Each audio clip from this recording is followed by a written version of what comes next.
Good morning, students. Myself, Dr. R.P. Bagdi, Assistant Professor, Department of ABST, SPC, Government College, Ajmer. आज अपन बात करेंगे BCom part first ABST का second paper है जो कि बिजनेस स्टैटिक्स। उसके अंदर जो टॉपिक है क्लासिफिकेशन, वर्गीकरण, उसके बारे में आज अपन बात करेंगे। इससे पूर्व में मैंने आपको क्लासिफिकेशन के उद्देश्य, वर्गीकरण के उद्देश्य, वर्गीकरण की विशेषताएं और वर्गीकरण की विभिन्न रीतियाँ, जिन रीतियों के बारे में मैंने आपको बताया था कि वर्गीकरण की 4 रीतियाँ होती है: भौगोलिक वर्गीकरण, संख्यात्मक वर्गीकरण और गुणात्मक वर्गीकरण और समय अनुसार वर्गीकरण। ये 4 चीज़ें मैंने आपको कल बताई थी और आज मैं बताऊंगा आपको कि जब संख्यात्मक वर्गीकरण करते हैं अपने स्टैटिक्स में, mostly BCom part first year का जो सिलेबस है उसमें मोस्टली ये संख्यात्मक वर्गीकरण में ही अपन क्वेश्चनों को करेंगे। इसलिए मैं आपको आज बता रहा हूँ वो है संख्यात्मक वर्गीकरण में प्रयुक्त परिभाषिक शब्दों का वर्णन। तो इसमें terminology used in quantitative classification. तो टर्मिनोलॉजी कौन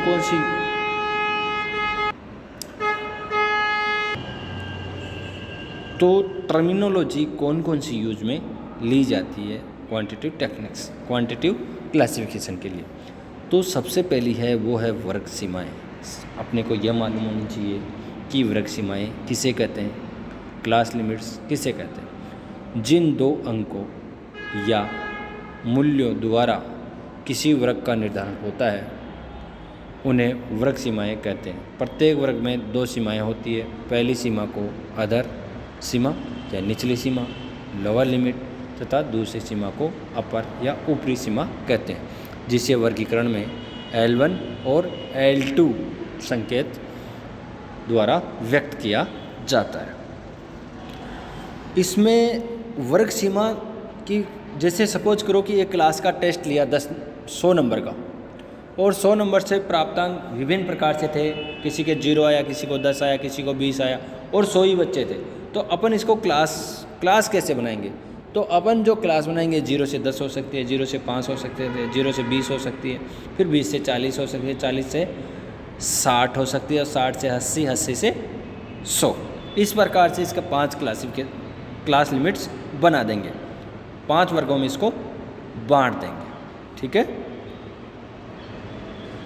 तो इसकी जो पहला वर्ग होगा 0 से लेकर के 10 तक का, या 0 से लेकर के 20 तक का, या 0 से लेकर के 5 तक का। तो उसमें 0 तो जो होगी वो तो होगी लोअर लिमिट, और जो 10 या 20 या 5 जो भी अपन अपर लिमिट बांटते हैं वो होगी इसकी ऊपरी सीमा। समझ में आ गया? अब दूसरी बात करते हैं अपन वर्ग विस्तार, क्लास इंटरवल। ये क्लासें जो बनाएंगे, जो मैंने पहले बताए थे कि 0 से लेकर के 20 ये क्लास हो गई, 0 से लेकर 5, 0 से लेकर के 10। तो ये क्लास जो होगी ये बराबर होनी चाहिए। कोशिश ये रहनी चाहिए कि ये बराबर रहे। वर्गांतरों को, वर्ग सीमाओं के बीच की दूरी को वर्ग विस्तार कहते हैं। कहने का मतलब इनके बीच की दूरी L1 और L2, इनके बीच की दूरी, L2 में से L1 घटा दोगे तो वर्ग विस्तार आ जाएगा, क्लास इंटरवल आ जाएगा। अर्थात अपर सीमा में से अधर सीमा घटाने से वर्ग विस्तार ज्ञात हो जाएगा, जिसे I द्वारा प्रकट करेंगे। अगर अपने को पूछ ले कि I इसमें कितना है, तो अपन I = L2 - L1। जैसे मैंने बताया 0 से 100 वाले वर्गांतरों में I L2 - L1। मान लो 0 से लेकर के 100 तक का वर्गांतर बना दिया अपन ने कि 0 से 100, 100 से 200, 200 से 300, 300 से 400, 400 से 500। तो इसमें I अगर पूछ ले तो L2 - L1, ये पहले वर्ग का निकालेंगे तो पहले वर्ग का आ जाएगा, दूसरे का निकालेंगे तो दूसरा का आ जाएंगे। तो I कितना होगा? 100, 100 - 0 = 100। ये वर्ग विस्तार होगा। तीसरा जो पॉइंट है वो है मिड वैल्यू, मध्य बिंदु।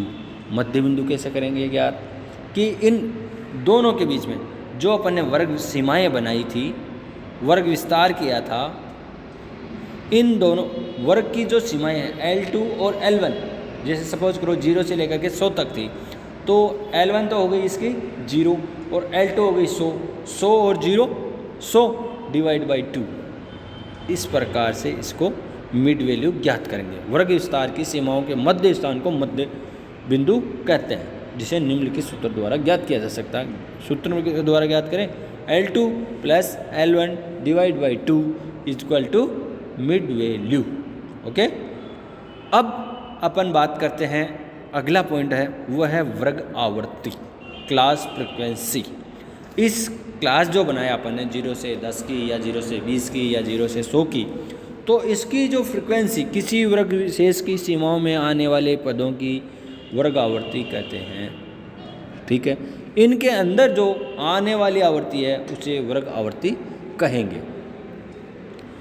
एक कक्षा में 10 प्राप्तांक वाले 8 विद्यार्थी, अतः 10 प्राप्तांक की आवर्ती कितनी है 8, अथवा 10 से 20 के वर्ग में प्राप्त वाले विद्यार्थी 16 हैं, अतः 10 से 20 वर्गांतर की आवर्ती कितनी है 16 है। इस प्रकार से ये अपन क्लास इंटरवल ज्ञात करेंगे। और वर्ग आवर्ती किसे कहेंगे, उस वर्ग के अंदर आने वाली आवर्ती को वर्ग आवर्ती कहते हैं। ठीक है, इसके बाद अपन बात करते हैं आवर्ती वितरण, फ्रीक्वेंसी डिस्ट्रीब्यूशन। अब फ्रीक्वेंसी डिस्ट्रीब्यूशन किसे कहेंगे, प्रत्येक मूल्य अथवा वर्ग के अनुसार आवर्तियों को विन्यास को आवर्ती वितरण कहते हैं। आवर्तियों का वितरण करना मतलब आवर्ती प्रत्येक वर्ग की या प्रत्येक मूल्य की जो आवर्ती उसके सामने रखना है उसे ही आवर्ती वितरण या क्लास डिस्ट्रीब्यूशन कहते हैं। आज के लिए इतना ही, इसको थोड़ा सा अच्छे से देख लेना क्योंकि इसी से अपना पूरा स्टैटिक्स चलेगा।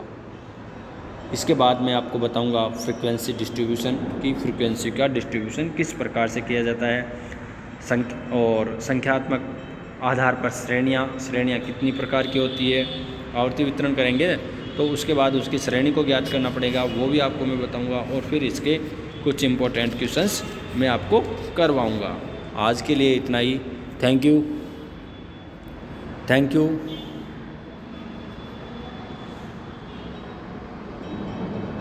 और कोई आपको समस्या हो या फिर तो आप मुझे बता देना जब भी कॉलेज आओ तब। Okay, bye.